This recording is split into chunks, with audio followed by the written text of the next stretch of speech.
Yikes, the thumbnail indeed. That is what I saw in Times Square yesterday, New York City, around 8:30 p.m. Huge electronic lit screens manifesting support of Israel. Obviously, uh, it's bad, guys. It's bad. Um, it's bad. I don't know how everyone else's mental health is doing, but it's bad.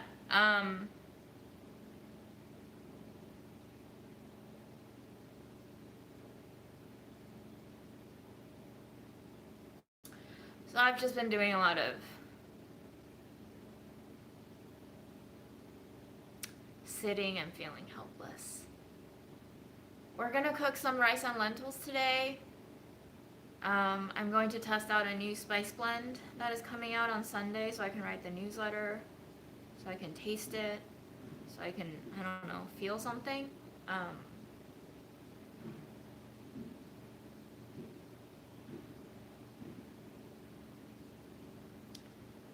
I keep thinking about what it would feel like to grow up and experience this kind of pandemonium, and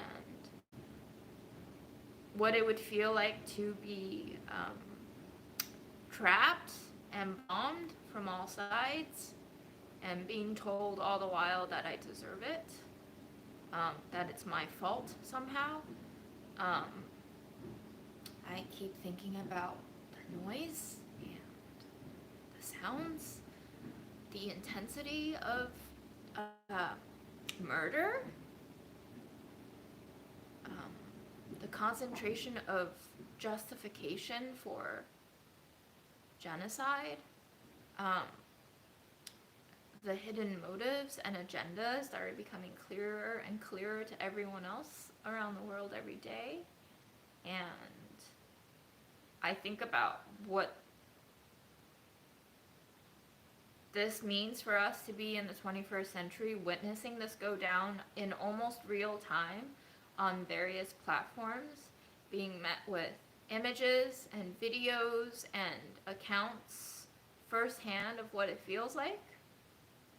And I think about how much we have to numb ourselves just to get through our days. And what that numbing in the long term does to us. How it is that we've come so far in alienation of ourselves and alienation between each other, and how this alienation is externally reinforced until we internalize it all, and what this means for freedom of speech, what this means for freedom of thought, what this means for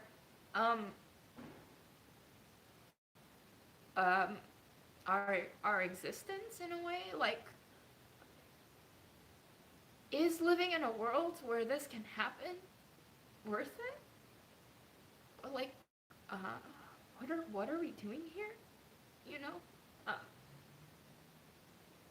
like, I don't know, guys. The thumbnail is not it. Of course, I recognize that. I hope you recognize it too. I hope you are able to contextualize bits of information against the whole history of what has been happening. And I don't blame you if this is your first time on my channel, but if you've seen any of my videos before, I think you should know that the thumbnail, as depicted on this live, does not represent my beliefs at all. It is simply there to show you what New York City looks like, to show you where the money is. To rent out a screen like that in Times Square requires a lot of resources, and they have that. What I don't see is support for Palestine on screens in New York Times Square. And If you think that based on one thumbnail that represents my entirety, then you need to take a step back and realize what kind of media you've been consuming and what it's done to your brains and how you lack reading comprehension and critical thinking. And I'm angry and I'm sad and I feel fucking useless and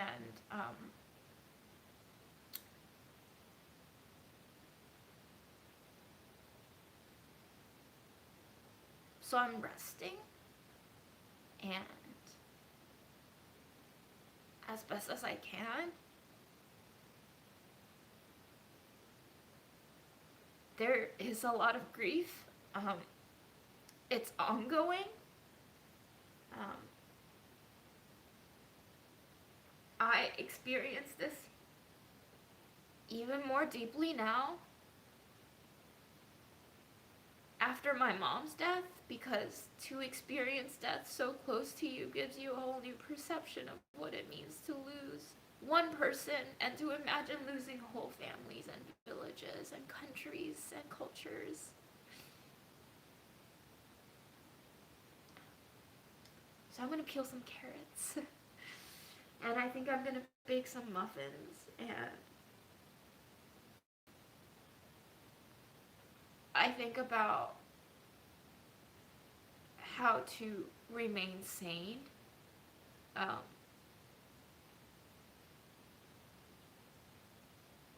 And I need us to also think about the fact that in America, our biggest headline right now concerning this conflict is the child who was stabbed to death, against the thousands of children that have been murdered.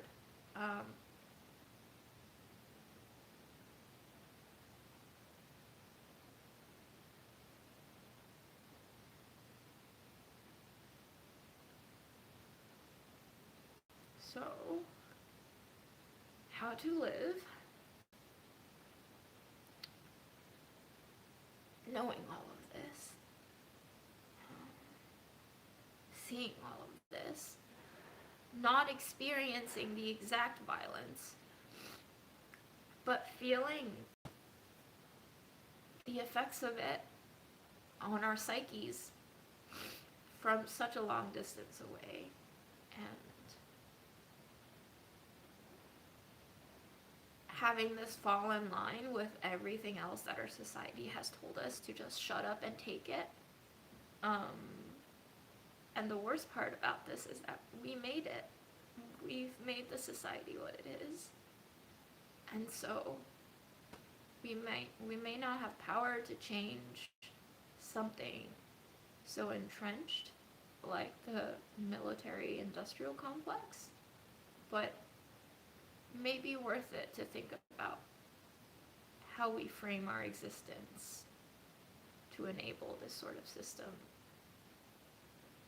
to grow stronger.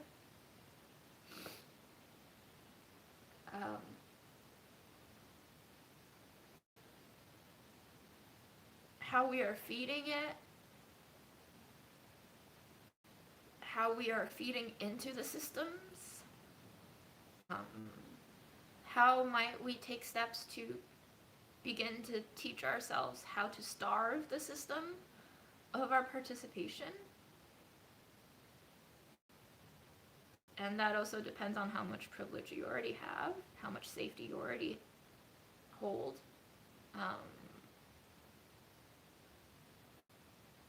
And I don't think it's behavior by just a single man. I think it's time for us to not make villains out of the need to have an enemy. Like, it's not about the enemy concentrated in just one or two evil people. It's about the evil that we've had to eat and swallow to continue living. Because that grows and takes hold. And I think about how this affects our livelihoods. I think about the Harper's Bazaar editor-in-chief who made one Instagram story that said that it's the most inhumane thing that she's ever seen to cut off water, electricity, and basic needs to 2.2 million people, and how she was forced by Hearst, my beloved ex-employer, to issue a public apology for being insensitive, for saying facts. It is inhumane to deprive 2 million people of living resources. It is a violation of human rights to murder them, slowly and quickly. It is coming from a place that I don't understand how.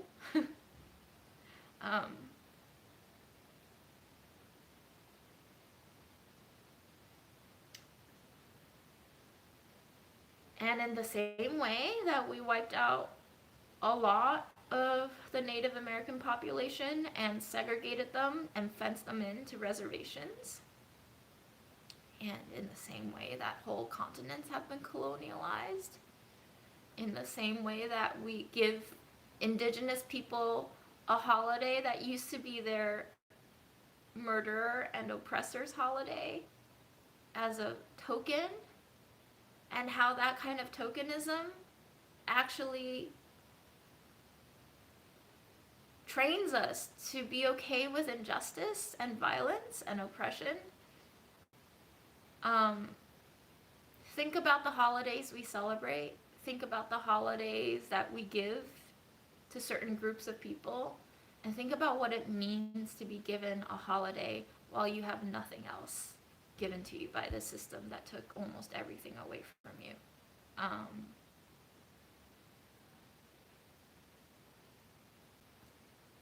This is the history of the world. In a lot of ways, this is the history of our humanity. It has always been inhumane.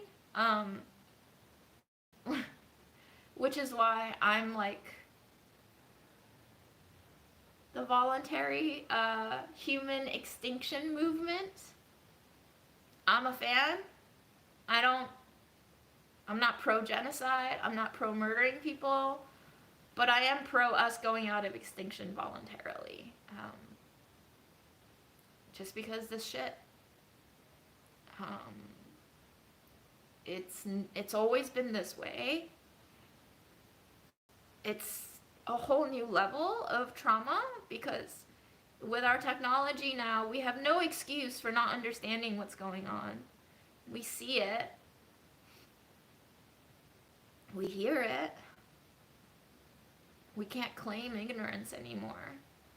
And so having the knowledge of the kind of stuff that we're capable of doing and still existing in it is rough. Yeah? Okay.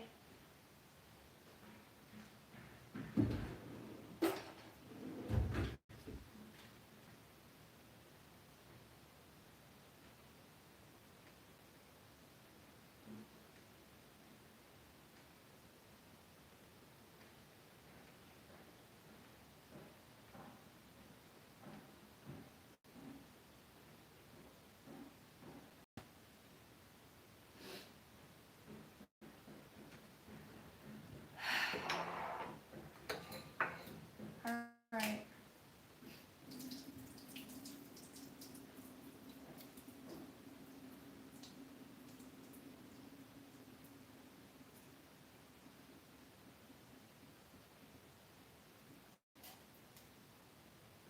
I don't know if any of you saw a post that I shared in my community page, maybe yesterday or the day before, but that was just one example of how arbitrary and sudden YouTube's punishments for creators can be. They can decide that you've made one offense years ago and tell you that you've hit a copyright strike or something, and a channel is technically given 3 strikes, but they can pull out these rules whenever they want. I've been thinking about that. I've been thinking about it for over a year now. I'm seeing it more now. I'm seeing the kind of punishment and persecution that is happening to people who are vocally in support of Palestine and liberation and human rights. And I don't know. This video will probably be demonetized for sure. I don't know what the amount of censorship that's going on in media, social media, the amount of censorship that's been going on in real life with politicians only being pro-Israel and calling for punishment for pro-Palestinian causes. I think about these things. I don't know if this channel will be here forever. Probably not, honestly. Well, I'm gonna die one day and it won't be here. But even before I die, even in the United States of America, it seems like freedom of speech actually comes with a high cost, and I think it's a personal consideration whether or not it's worth it. It's worth it for me. I think not just for the people who are actively being oppressed and murdered right now, but it's worth it for me in terms of keeping my own sanity and knowing that a life that allows this kind of shit to happen is not worth living.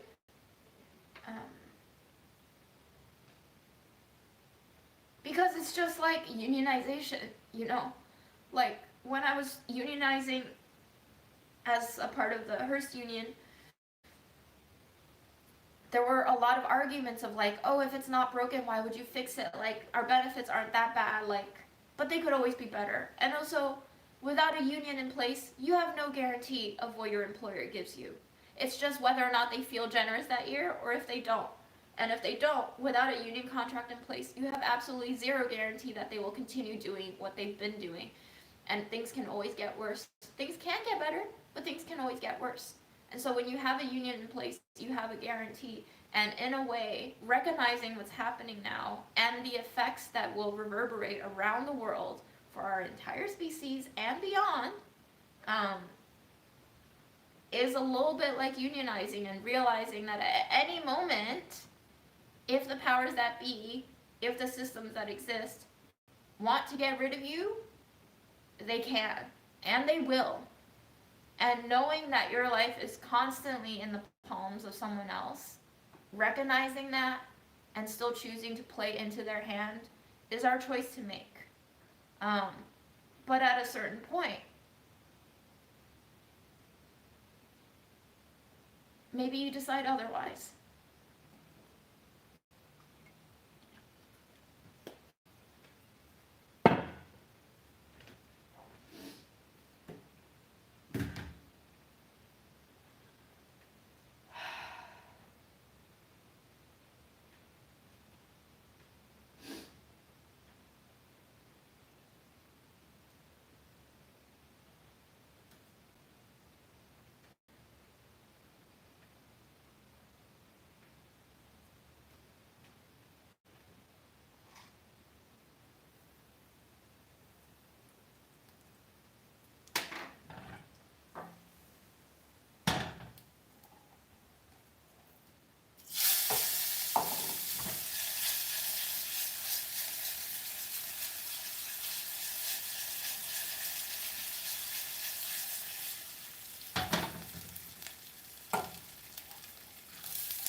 I'm live.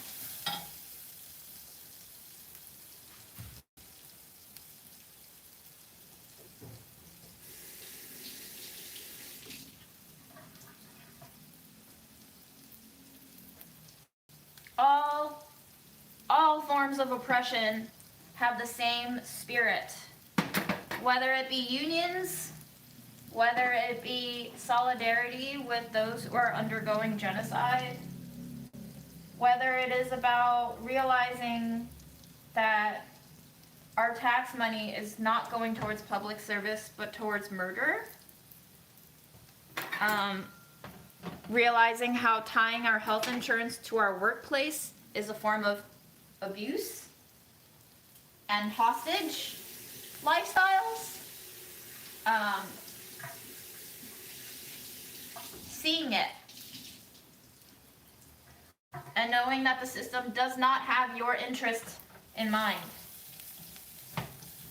And it is not just about the bad people, it is about the machine that we've made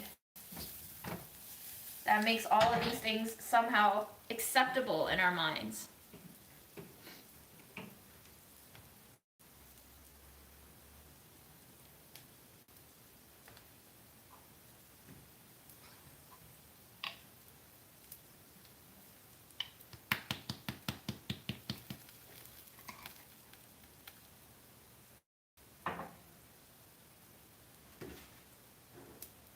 And, I think it's inevitable that we're going to have maybe some Zionists in the chat today. Let's just see where those potential conversations go, and we can always shut it down if we need to.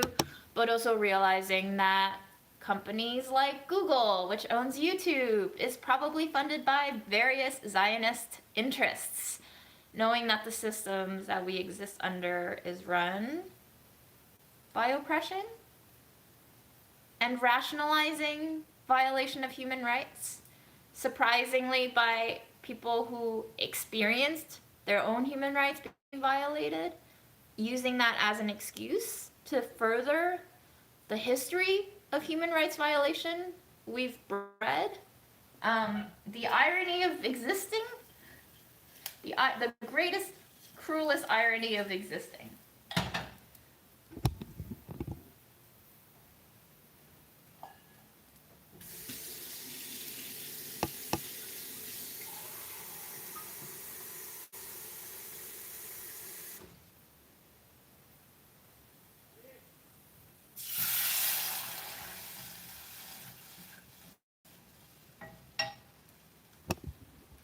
Sorry.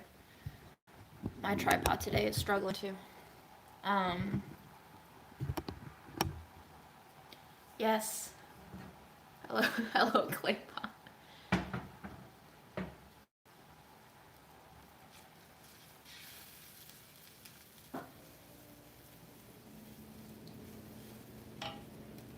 I have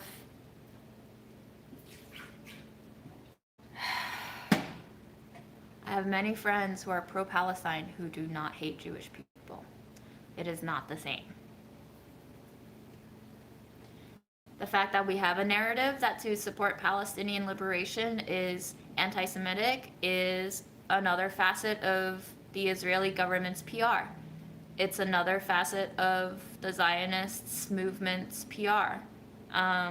It is trying to convince people that there is only one right way to think about situations when they themselves are saying there are multiple nuances to the story, but it's never really their fault. Beware the person who never admits fault. Beware the person who always gives way to their own narratives and finds loopholes to their own words. That was my experience with a person who I suspect had narcissistic personality disorder. If you think about it, our entire society has deeply troubling mental health issues. Our society itself has a personality disorder. And if you think about our society as a sick body with very faulty cognition abilities and extreme psychological blind spots. Maybe that is the first step to realizing just how silly this all is.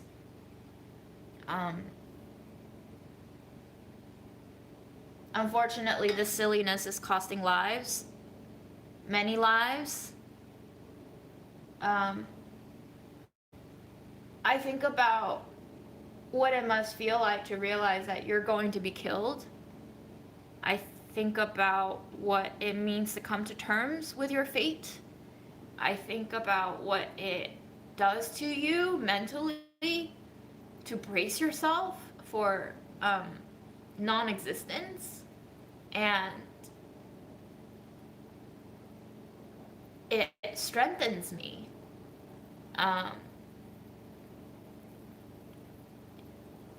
It puts me in place with the realest reality there is, which is that I was born to die. But I guess to some extent I can choose how I die, rather than let someone else tell me how to die. And I think when we see groups of people undergoing oppression and still surviving, despite everything that they're being subjected to, not to glorify suffering, but it is striking what kind of mental shift can happen and how that can affect how you act. And I think it is very important for us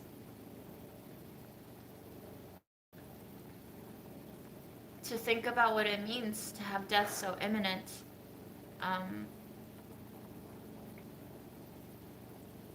And to maybe exercise a part of our brains that deprioritizes the will to live and to prioritize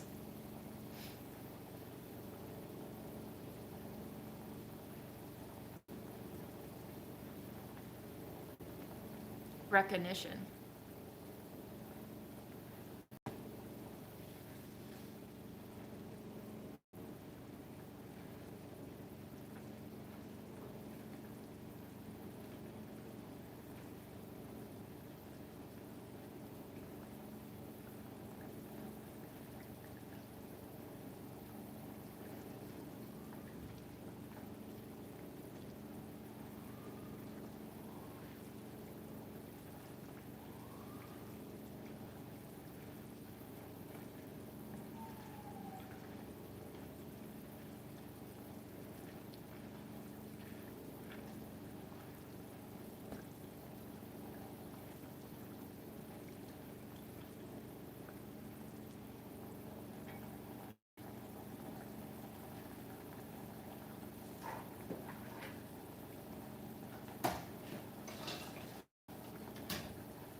I just like to say we're all gonna die, guys. Like, we're all going to die.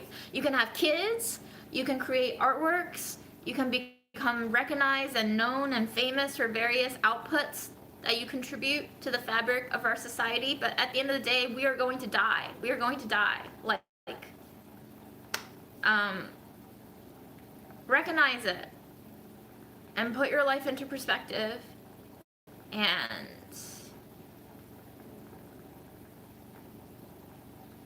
that's it. I don't have further thoughts. Just know that you're gonna die. Happy Wednesday. Right now I'm cooking rice. I'm going to peel some carrots. We're gonna roast carrots. I'm going to try to make a muffin with random things that I have in my fridge, and we're going to keep on living, and we're going to keep on thinking, and we're going to keep recognizing, and we're surviving, and we have the space and the resources and the luxury right now to consider how we would like to continue surviving. At what point survival can be compromised for values.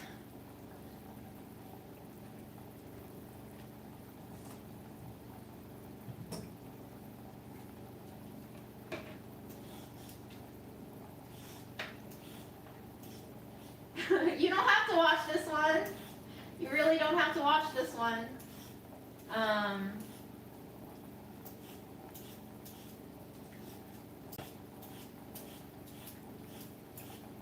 Please don't watch my content if it's going to make your mental health worse. Everyone absorbs content differently, and if you know it's going to hurt you, then maybe choose differently and choose to be kind to yourself today. Because I'm not saving the world here.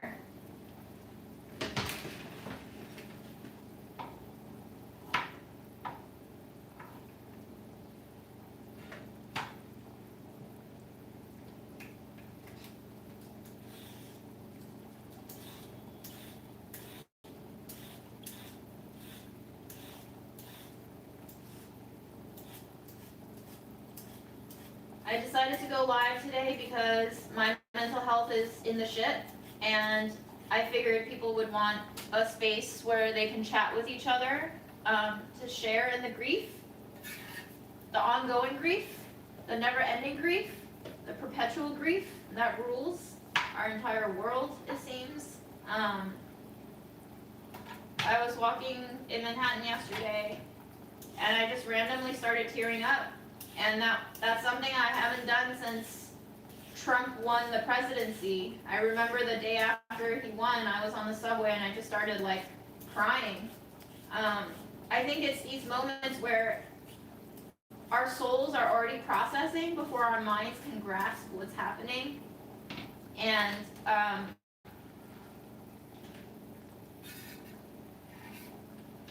this shows just how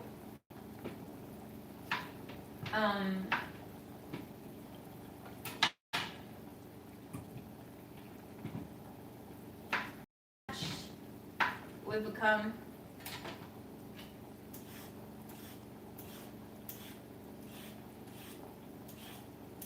It makes me feel dead already.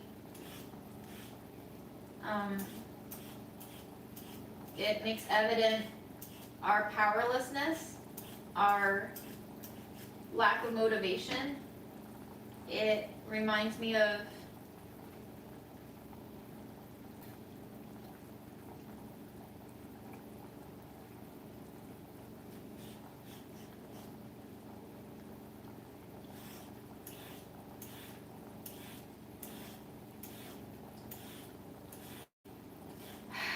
the amount of cognitive dissonance that we have to live with every day in every aspect of our lives.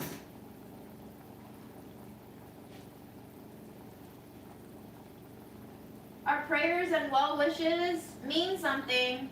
I don't know if they do something in the way that our instant gratifying, immediate results seeking world looks for.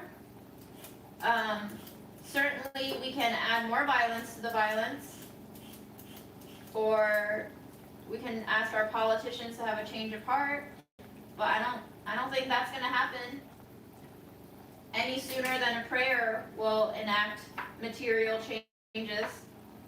I know you feel sad about our inability to help other people. I feel that too. But maybe think about the ways you can help yourself. Maybe think about this issue as not just an issue that affects Palestinians, but rather something that changes the fabric of our entire existence as we are building it.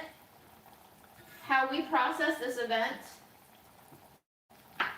is changing us. Think about how to help yourself first.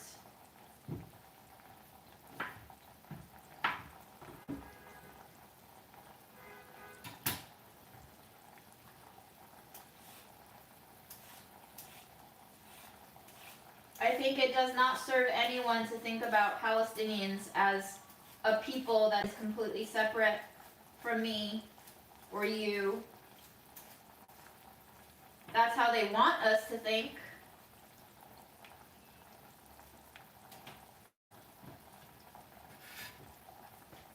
But I think even what happens to farm animals affect how we live and think. Think about the horrible conditions that farm animals are being subjected to, and think about the fact that that's what's feeding us, that's what's going into our bodies, that's what's fueling our existence, is constant manufactured misery. We are consuming this news cycle. We are consuming a genocide. It is becoming a part of us. It is now up to us to decide how to digest it.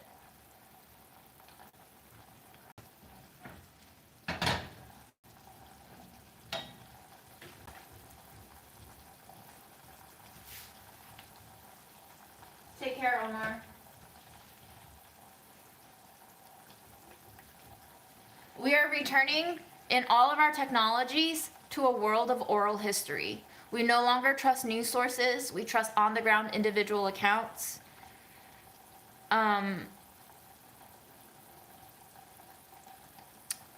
Stories and tweets and published articles are being redacted. They're being edited. They're being wiped.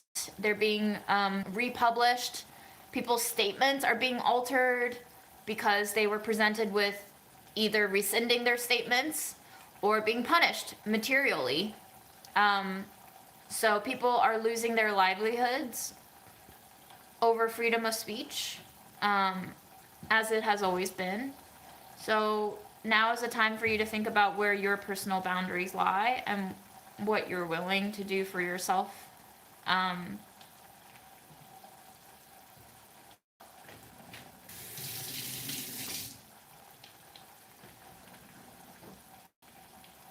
that's your choice. It's not mine to make. Because we live in the same world, but in very different circumstances.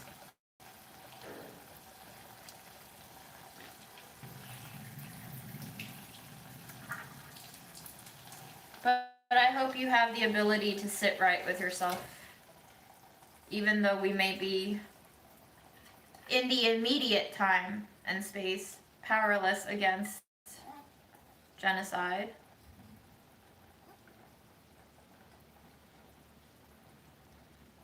Taking into account the history of the world, this will not be the first or last time that this happens.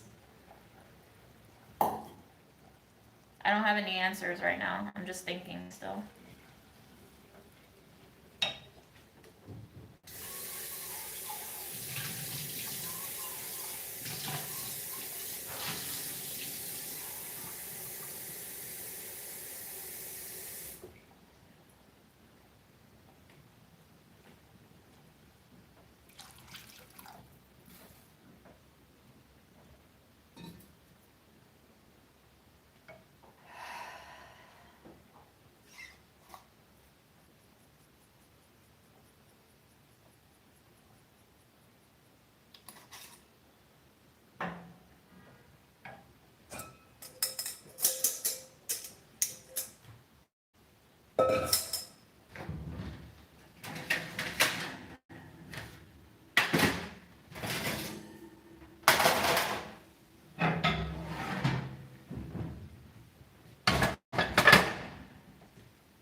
I think what's really amazing about like certain action thriller survival movies is that um, the characters portray people all with different skill sets and different willingness and different values, right? Like a heist movie, for example.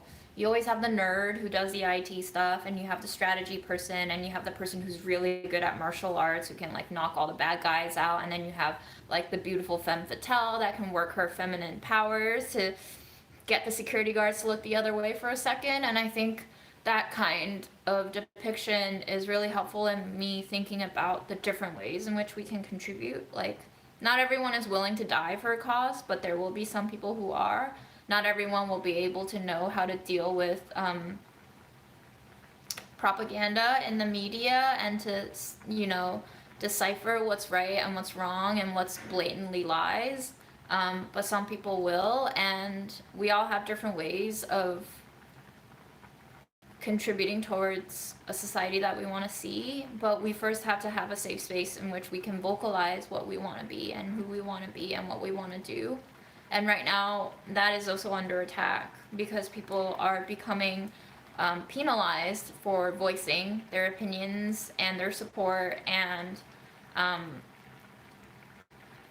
think just recognizing how hard it is to believe in yourself, because the world that we've made it does everything to make sure you don't believe in yourself, because that ensures that the system survives at the expense of you and all the differences that you hold.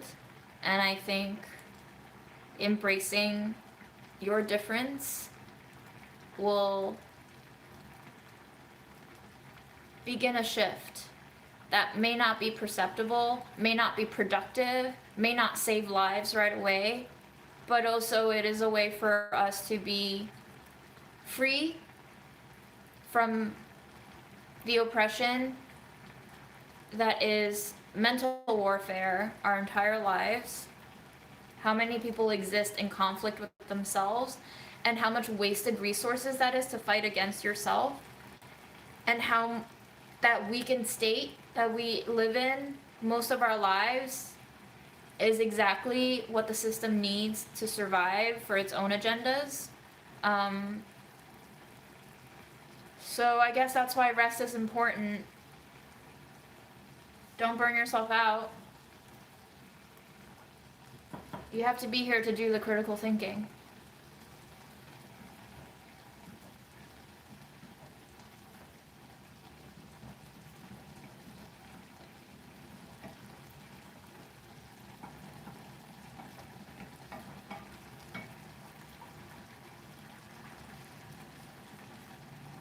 There are protests happening. There are marches happening.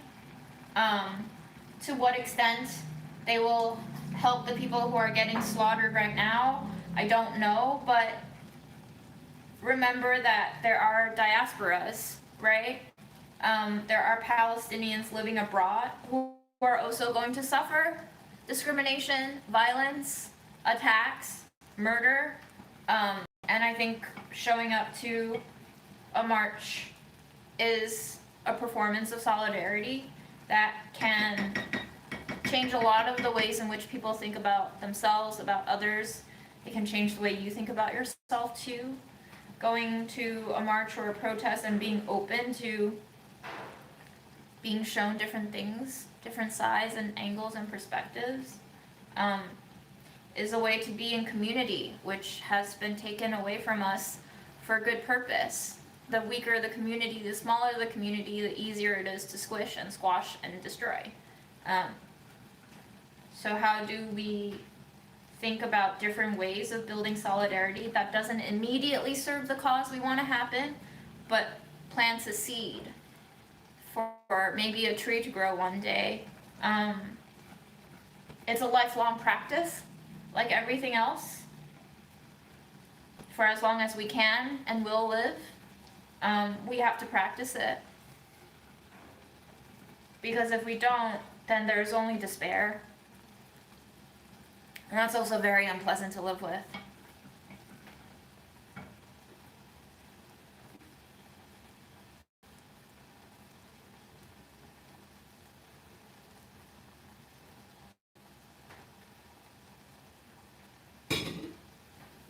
And if you don't have an immediate community, we have the internet. There are communities to be found virtually now too.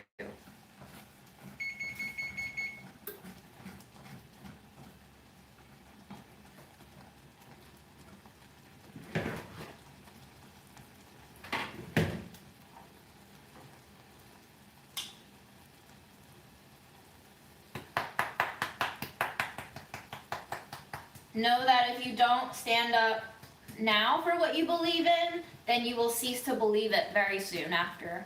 We are very adaptable human beings. We will take on whatever we need to take on to survive. And sometimes that means forgetting a part of yourself that you don't want to forget just because you want to survive. And that's also fine. Again, it's your own prioritization of what you want out of life. But yeah, it's only going to get harder from here on out. Because there are many moneyed, powerful systems that don't want you to recognize yourself. Because that means they don't control you anymore. And if you don't care about being controlled, that's also fine. Like, in all sincereness, I'm not being sarcastic. A lot of people don't care about being controlled. They learn to live with it. It's a survival tactic. It's a coping mechanism. I totally get it. I participate in it myself every single day too. But I think it helps to check in with yourself every once in a while. If you can afford it. If you have the mental space to check in with yourself, check in with yourself.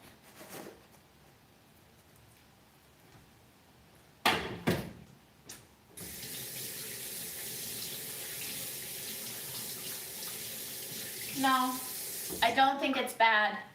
Let's move away from the framework of good versus bad. I don't think it's bad that you're keeping your mouth shut because you don't want to get fired. Only you know what's best for you, which is why it's important for you to have a dialogue with yourself and try to be as honest as you can. And you don't have to feel bad for surviving unjust systems. You're doing what you need to do to stay alive.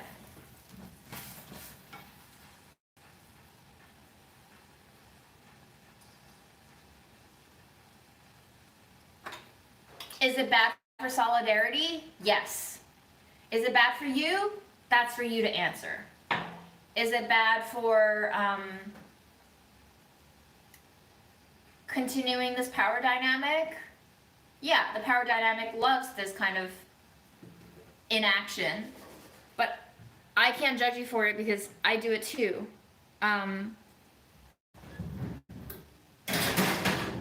We all do to some degree, and that's why we have a genocide happening right now. We simply cannot pay attention to all of these things that go on in the world if we want to be able to carry through our days. And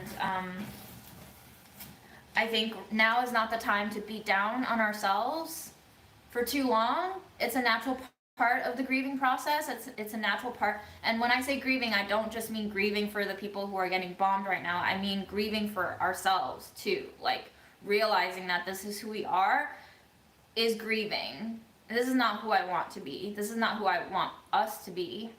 But it is who we are. But if you survive the grief, may you come out stronger on the other side and know yourself better. And maybe the road will clear for you in a visible way that you know how to move forward, that will give you even more peace within yourself. But that's not something someone else can answer for you. That's something that you need to be honest with yourself about. And a lot of this internal dialogue is discouraged by the systems because they don't want you to really think about things critically. They don't want you to challenge them, and challenging them starts with challenging yourself.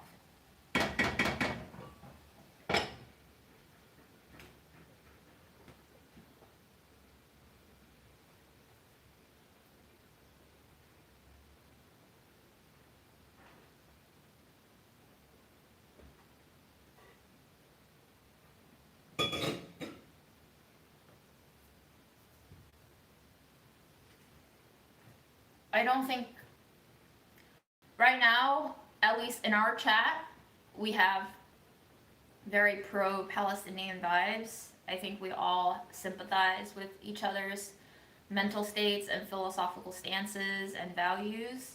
I don't think we really need to like feel guilt or judge ourselves or each other for what we're going through right now. I think we're all going through very similar distress. And it's nothing to compare to the very real violence and death that is happening to people on the ground in Palestine.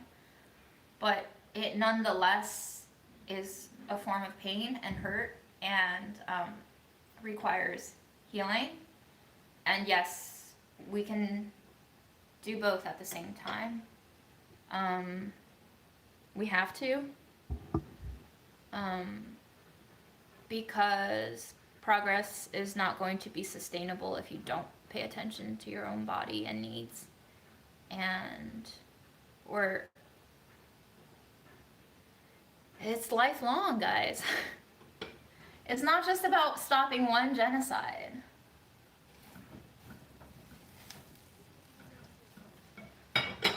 It's every single day.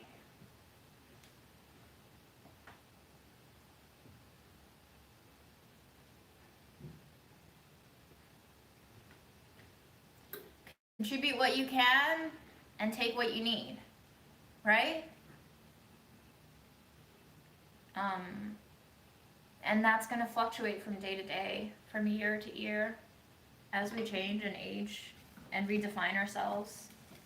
So if you need to do some grounding exercises, we have the privilege of not being on the ground in Palestine right now. We have the privilege of not being bombed right now. We have the privilege of not being subjected to a genocide right now. We have the privilege of not mourning the death of whole families being wiped out.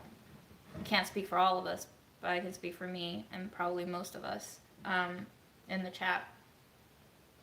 So use it. Use your privilege. And then when you're able to, if you have some privilege to share, share it.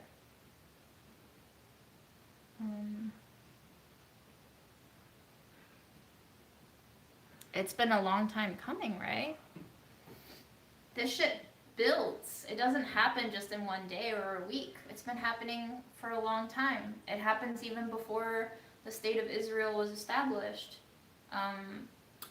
Why is it that the British chose to give the Jewish people their homeland in the land of someone else? Why not give the Jewish people some land in Europe? What is the whole history and context of this chain of events? Are we paying attention to that?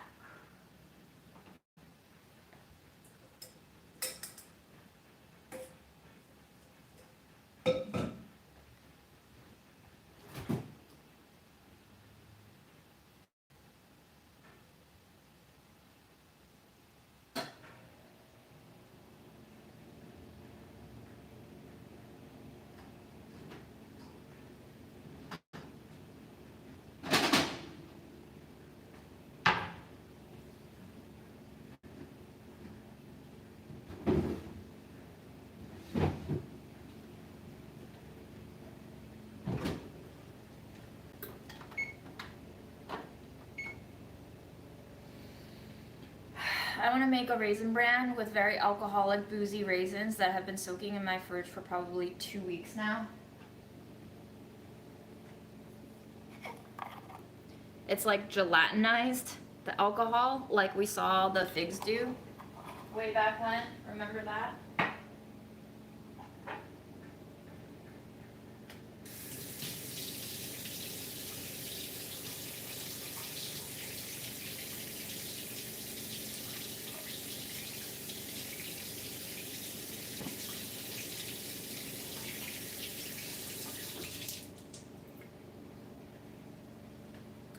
This is an apple that Samira brought back for me when she went apple picking with her family. We went apple picking last October. I don't think it's going to happen this year because of various life things, and I'm totally fine with it.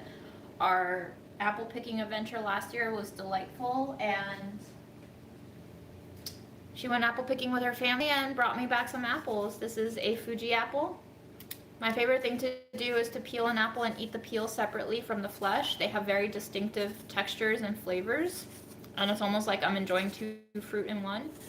But I think for this apple, I'm gonna grate it into the muffin, because I don't know, I just feel like doing it. It's a little, the apple itself is a little bit soft now, so I think it's perfect for baking, and that's what I'm thinking. How are you guys doing? Holding in there?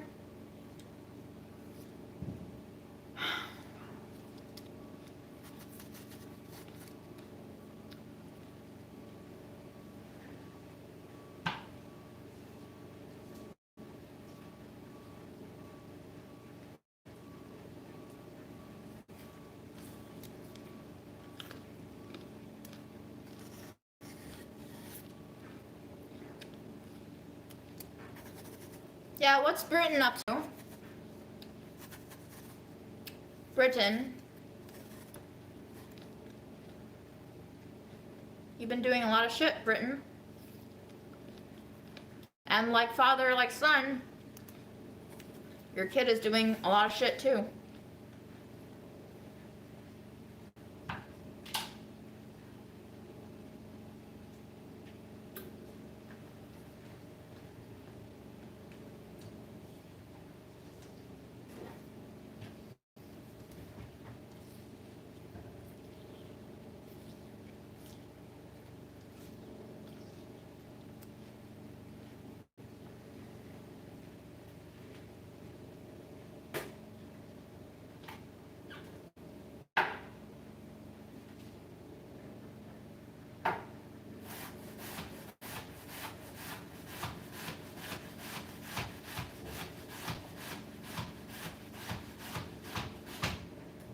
Yeah, I don't know how people eat out in this economy. It's so expensive. I do it when I meet up with friends, and it still hurts.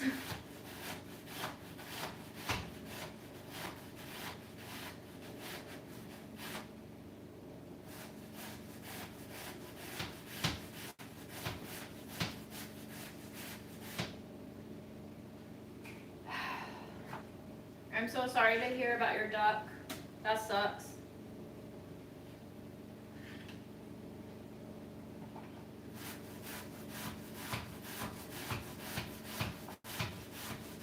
Guys, like we're edging on a civil war, I think. And by edging, I mean probably, I don't know, 20-something years from now, when climate change is a whole lot worse and inflation has gotten completely intolerable against the wealth gap, the lack of healthcare, the lack of workers' rights, the general feelings of discontent can only keep rising if our politicians are going to keep what they're doing. I don't know if I'll be alive to see it, but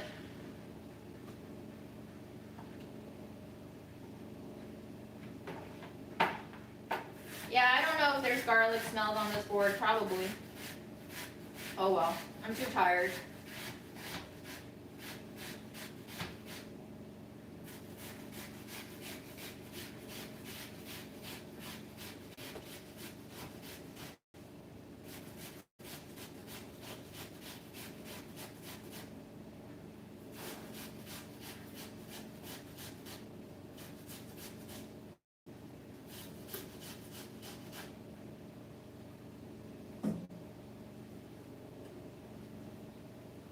So this is going to be a apple cinnamon raisin bran muffin. Maybe with some cornmeal in there too. Haven't decided yet.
of disasters to think about as we move forward in our days. Climate is gonna be a big one. It already is.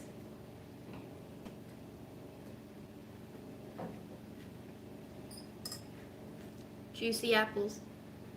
Delightful.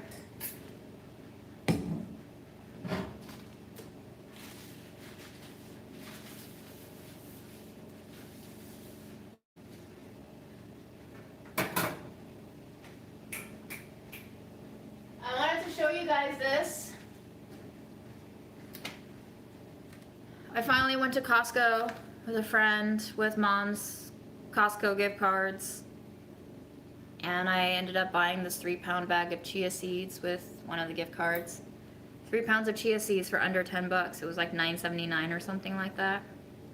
Thanks, Mom. We're gonna be putting some chia seeds into our cake.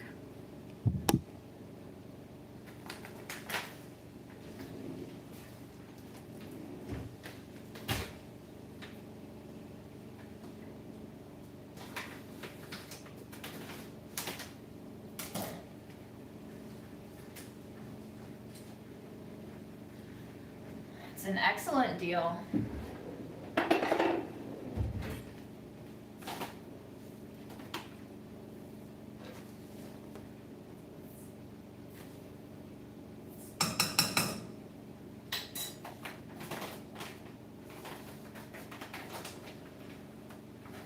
Yeah, sugar substitutes get my digestive system too.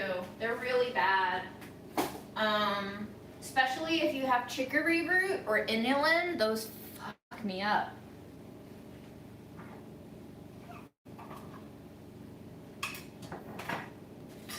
I'm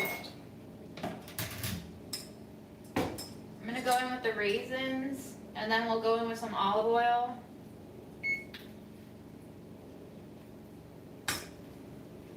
There are 3 types of booze in here, by the way. There's Saint Germain, there's Bailey's, and there's a corn liqueur.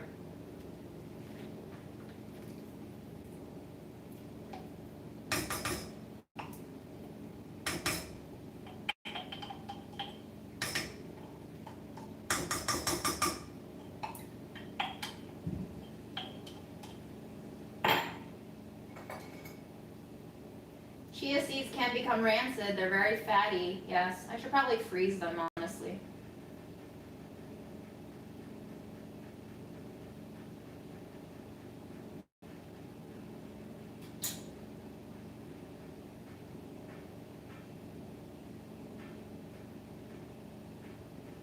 Revolutionaries tend to be the ones with very little to lose. So that's why I think war is coming, because as more and more people have fewer and fewer things to lose, they will realize how much they have to gain if they fight back. So if we keep doing what we're doing, it's not going to be sustainable. It's already very unsustainable, but it hasn't affected the majority of the world yet. But one day it will.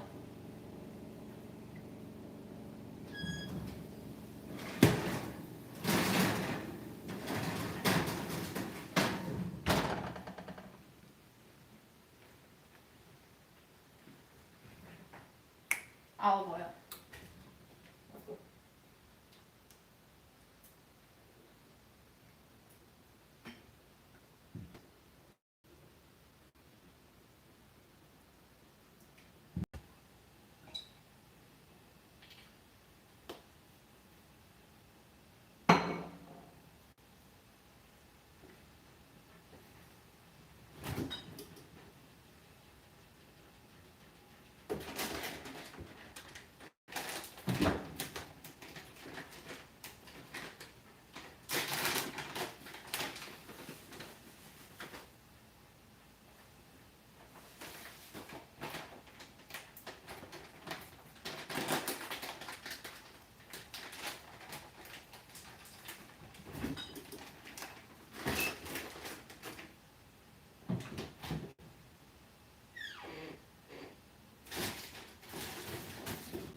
Throw in a little bit of rye flour and oat flour along alongside my wheat bran.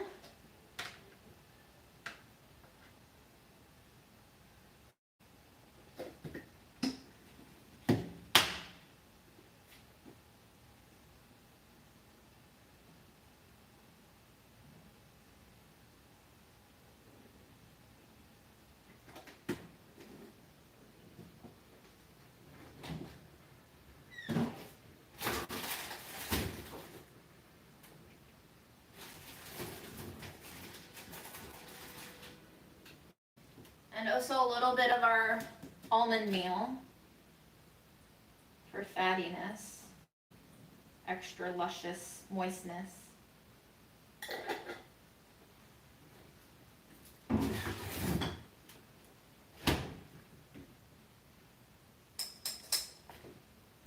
And we need some baking powder, baking soda, and spices.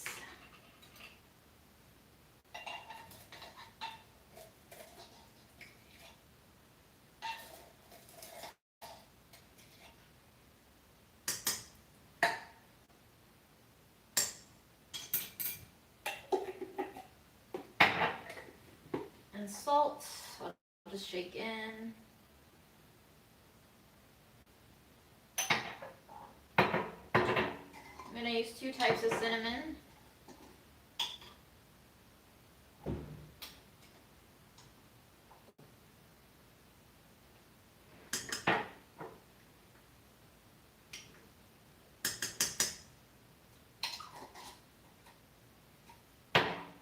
Almond meal is just ground up almonds until it looks like a flour. Very fine. Do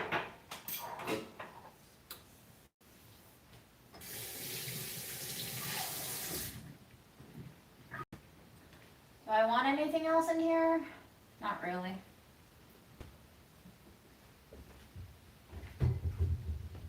What else am I missing?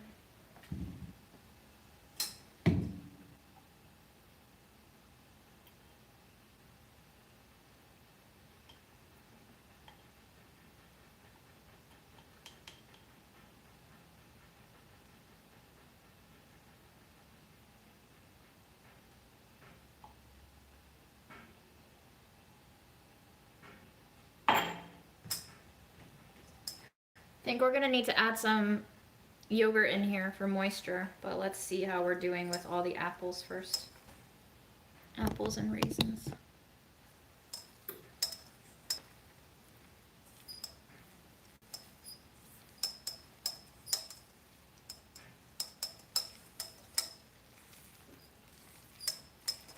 I made some yogurt in the Instant Pot with grandma's milk.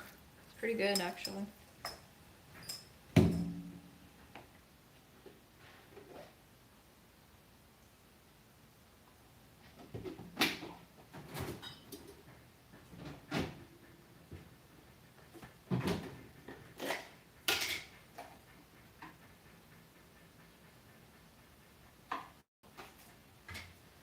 I've seen it called almond flour too.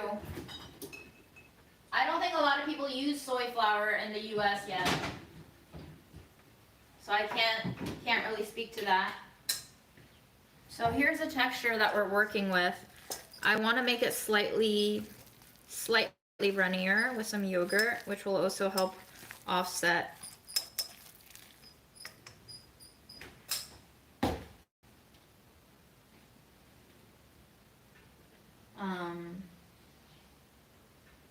I forgot what I was saying.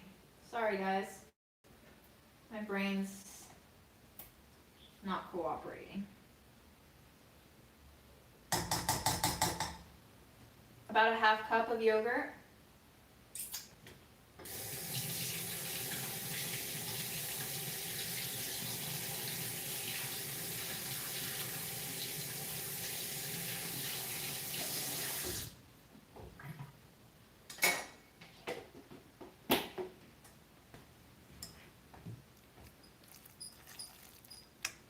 Need some WD-40, 50? WD something on that little ring of metal.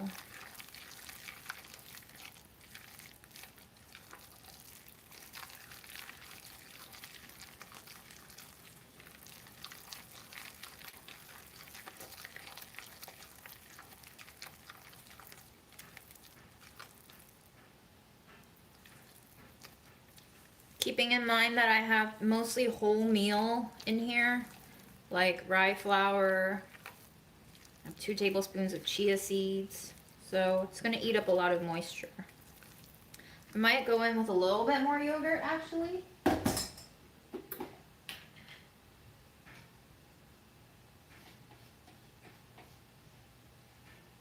I'd rather have a too moist muffin than a not moist enough muffin, you know? So.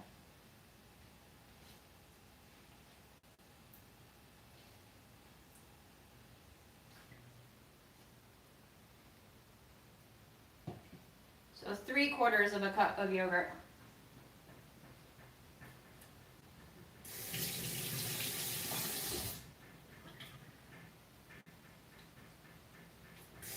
I don't know if it's sweet enough. There's a lot of Raisin Bran raisins in there. So I'm curious if it is sweet enough. I can taste the batter.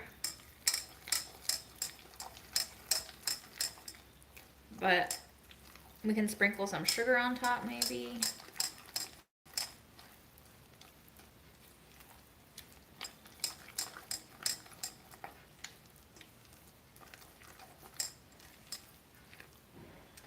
I was initially thinking of muffining, but I don't think I want to do a muffin. I think I want to do a sheet tray. Do you think this amount of batter will fit in here?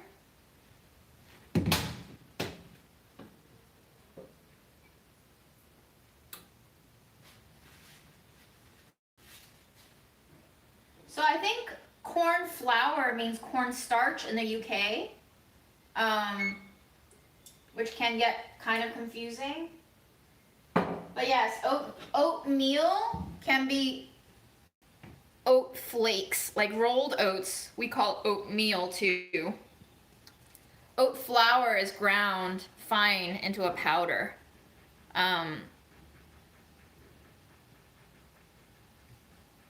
Naming conventions.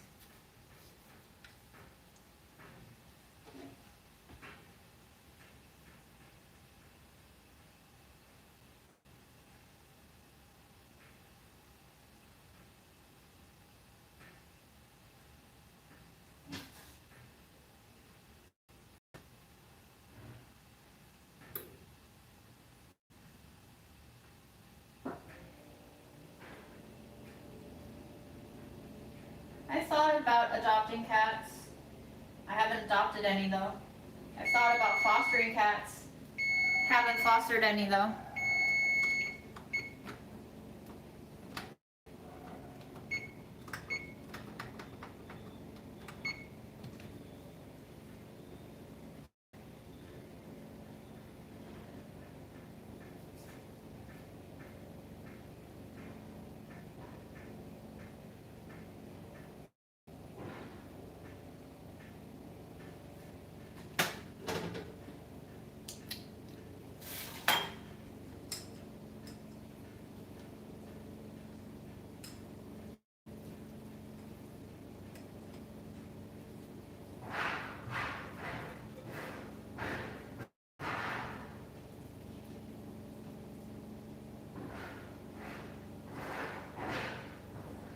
Okay, don't know what they're doing out there, but it sounds scary.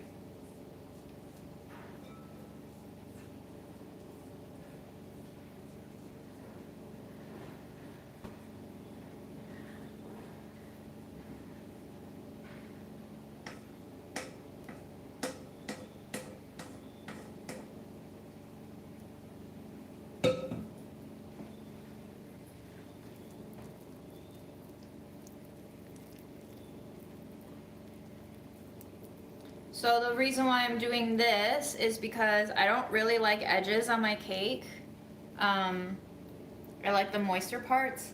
And also the flatter and wider the surface area, the faster it'll bake, meaning I don't have to keep my oven on for as long.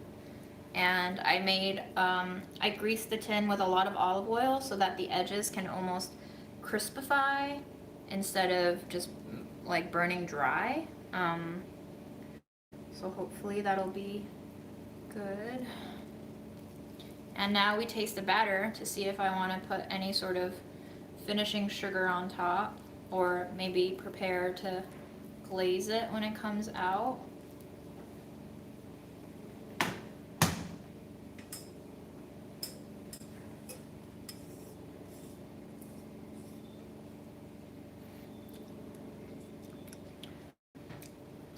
It's actually decently sweet.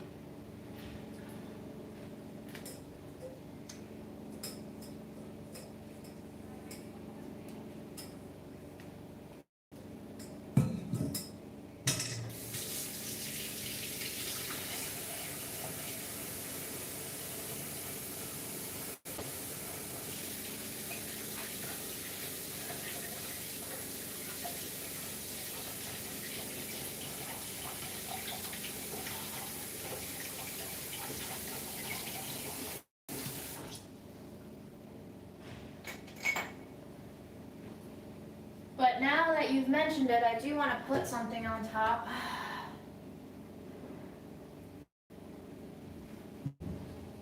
Probably should have put something on the bottom too, but it's a little too late for that.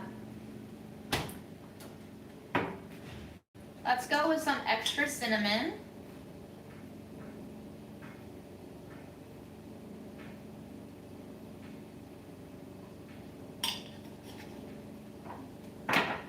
And just a little bit of sesame seeds.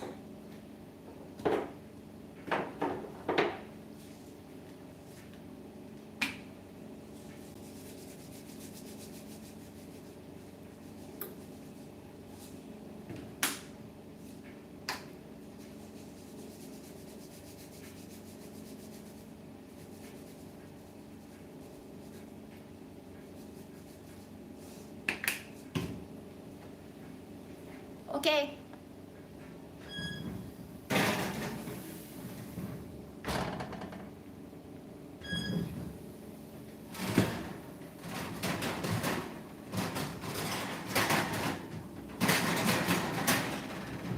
Our carrots are smelling good.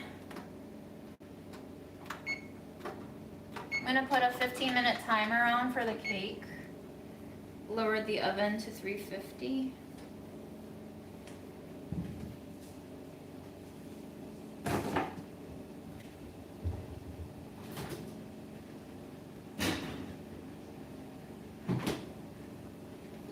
And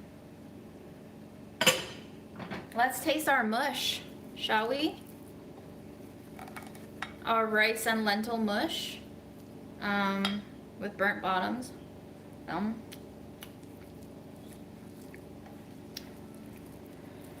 Ooh, that blend is spicy.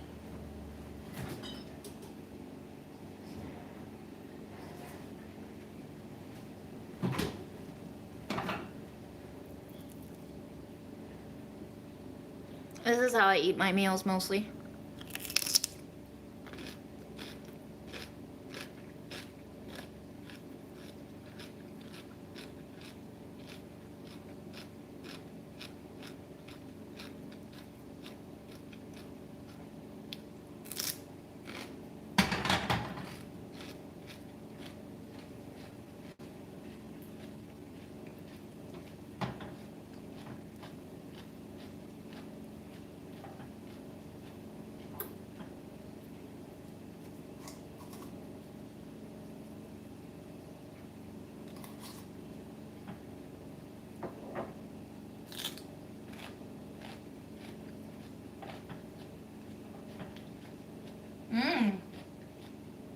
Very interesting.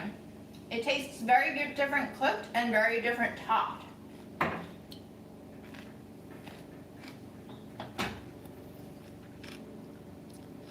This is a new spice blend that we're launching on Sunday. And I asked a colleague, I was like, how do you like to eat it? She was telling me all the different applications that she's been trying with it. And I was like, so it's mostly for cooking or topping? And she and another colleague, I think, both agreed that it's better flavor when it's cooked. But I actually really like it as a garnishing spice. I think it really pops in a fantastically umami way. So that just goes to show you different perspectives, different taste profiles, different preferences.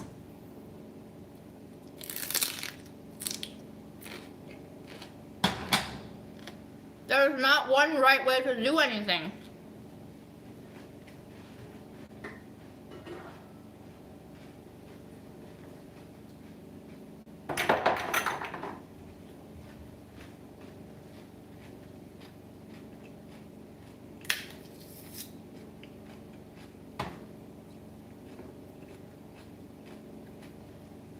I remember in the 4th grade, we went on a class trip to like St. Patrick's Church.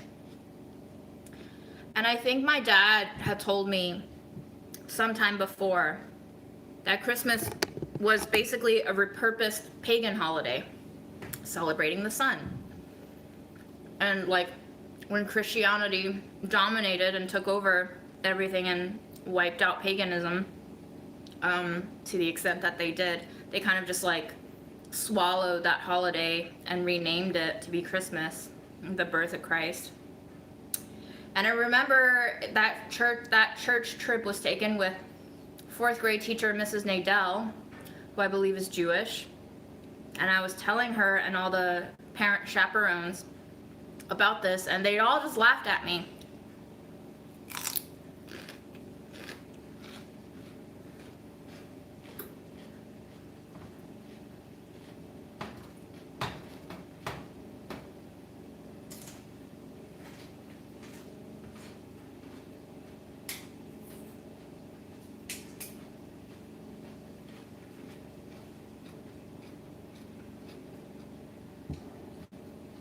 What do witches, war, and God have in common?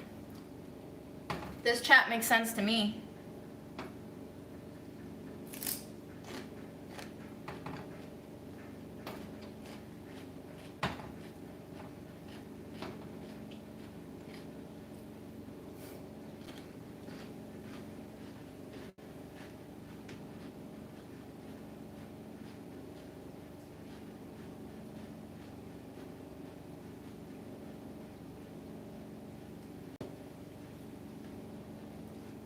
I believe they're all human belief systems.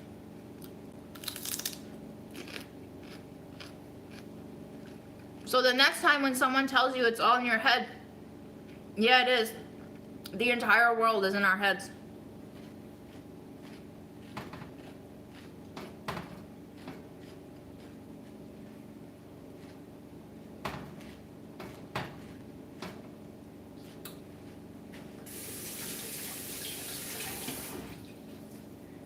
And just like losing a specific aspect of your identity, you can either feel liberated by that fact that the world is all in your head, or you can feel trapped and helpless.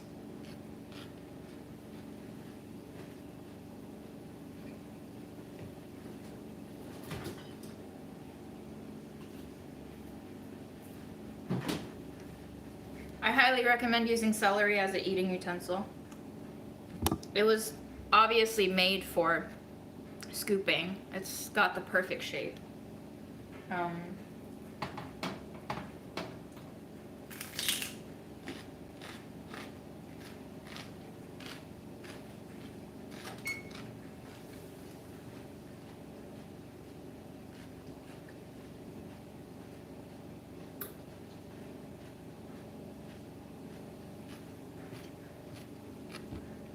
I have 36% battery left.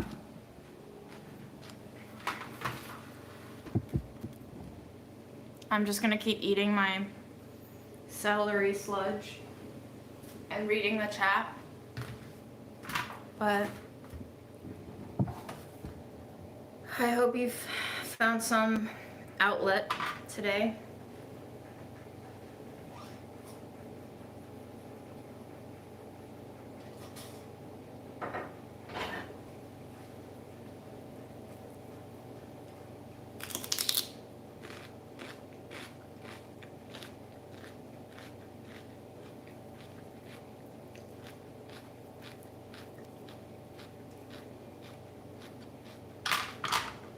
Cheers, guys.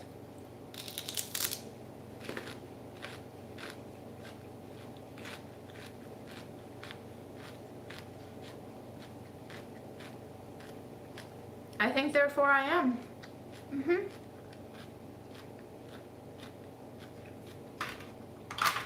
Which is why it's important that you retain the ability to think. At least with yourself. Even if you don't say it out loud.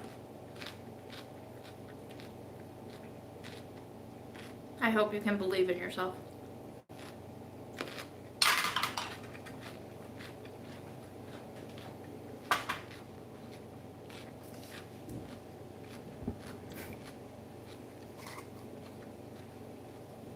Anyone in New York going to the march in Bay Ridge this Saturday? Starts at 2 p.m.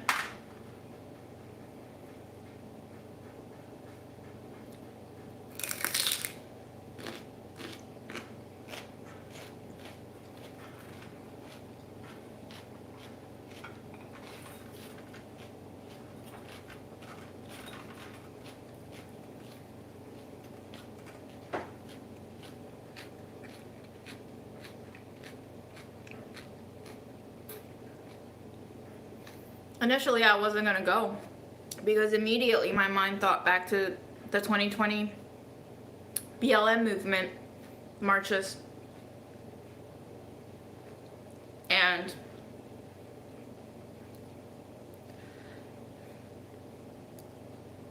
three years later, I'm still not sure what any of that meant.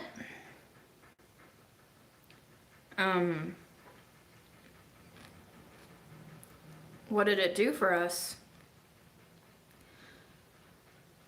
I don't know, I guess I'm still processing, but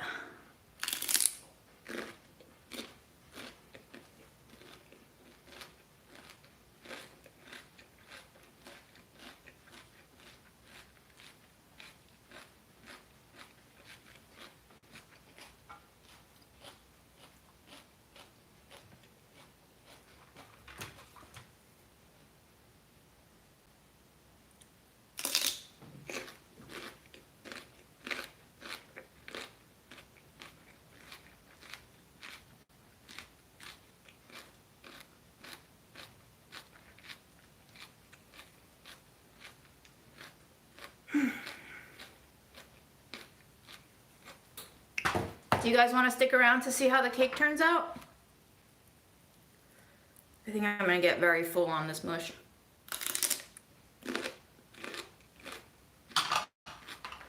Nothing's really new at farm school. Our current unit is called community planning, and it's about building out gardens and farms that have the community in mind. Doing research on the background of the community, knowing the land traumas, knowing who the population who inhabits that community is, finding out what they need, finding out the resources that they currently have already, and what are the resources that they don't, and how your concept of a garden or a farm will not only be in that community, but would also be appropriate and be able to service that community.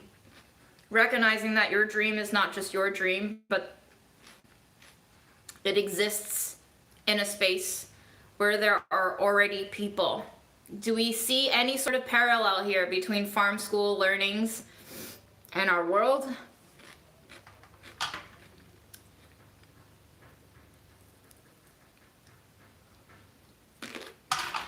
I am not walking out of farm school with a handle or grasp on farming techniques confidently, but I am walking away from farm school with a baseline knowledge of growing that may or may not be functional, but I'm definitely taking away a lot of life philosophies from thinking about our relationship to land, to air, to water, to soil, to plants, and how that is a direct echo and mirroring of our relationship to each other, our current society, ourselves, the kind of symbiotic relationships that exist in nature that we've done a lot to fuck up, what the consequences of needing something now in the quantities that we want it, how damaging our actions can be in the short term and especially in the long term, how the way we think about things, how the way we situate ourselves can lead to harm and pain, not just in others, but in ourselves too. How we try to fix problems fast, and that just creates more problems.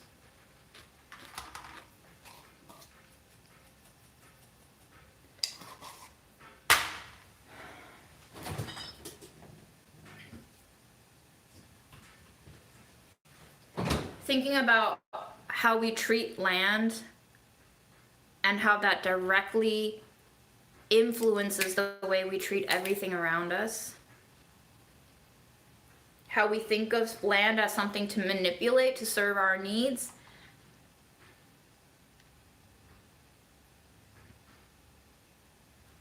And what that does to our ego and environment. And how that alienates us from our world.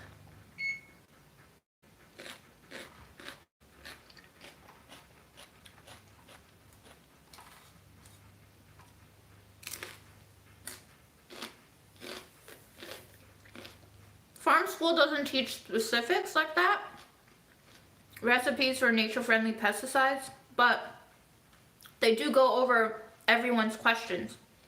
So if you were in that class and you were to ask what are nature-friendly pesticides, there are definitely examples being given. And I think there were. I just don't remember any of them off the top of my head right now. It's a very quick and therefore glossary curriculum. So a lot of details are handled in the Q&A portion of class, it's a very dynamic class in terms of following a popular education model where the curriculum is based around what we want to learn, what we're already bringing into the space according to our past lived experiences.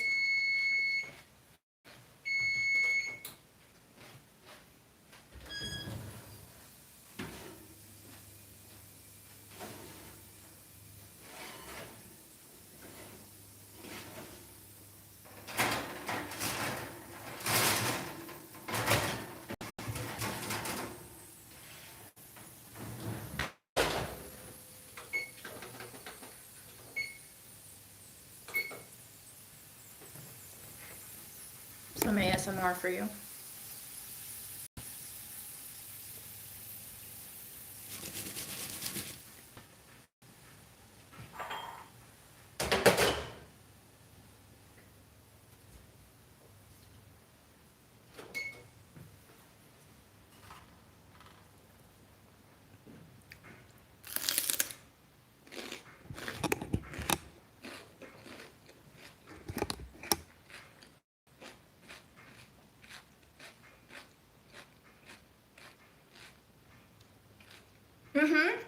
Humans are the most invasive species, yep.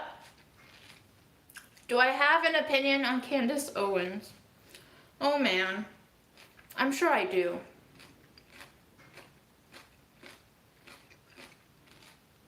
What's your opinion though? Like, what does she matter in the grand scheme of things? There are so many voices like Candace Owens. It's not for me. Literally not for me, and also not for me figuratively.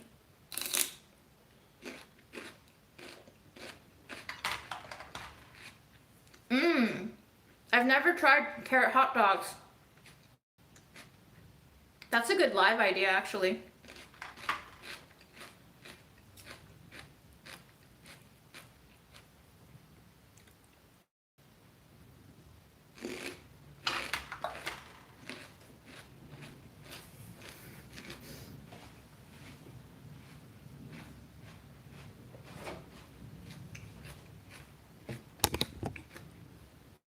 They were at 375 for 20 minutes and then another 15 at 350. Remember, my oven runs a little bit hotter than my last one. Let's find a nicely caramelized one.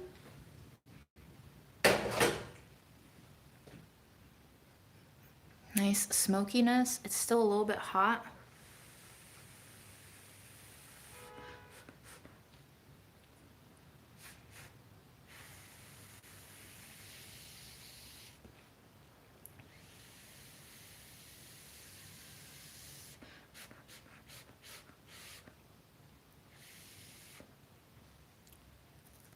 Mmm.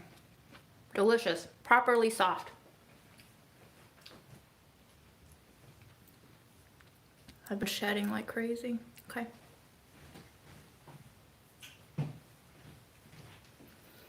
All right, y'all. Once the cake comes out of the oven, I'm gonna log off and finish writing my newsletter and do work and try to survive. And I hope you also try to survive.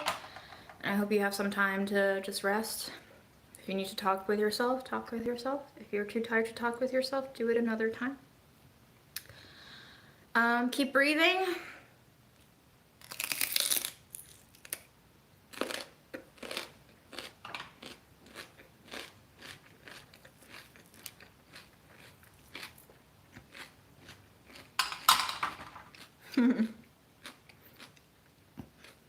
Jay Leonard. Is that a Mean Girls callback? The carrots were seasoned with olive oil and this spice blend that I can't tell you about yet that is coming out on Sunday. I'm cooking these things so that I can get a taste for the spice blend so that I can write about it in my newsletter. So, yeah, we made some lentil and rice mush that I'm eating on celery and carrots. And cake.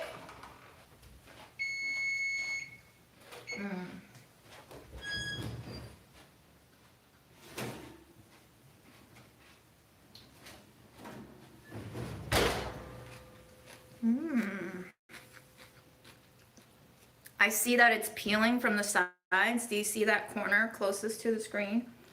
So likely that it is done. It kind of looks like an oatmeal bar, which I guess it is.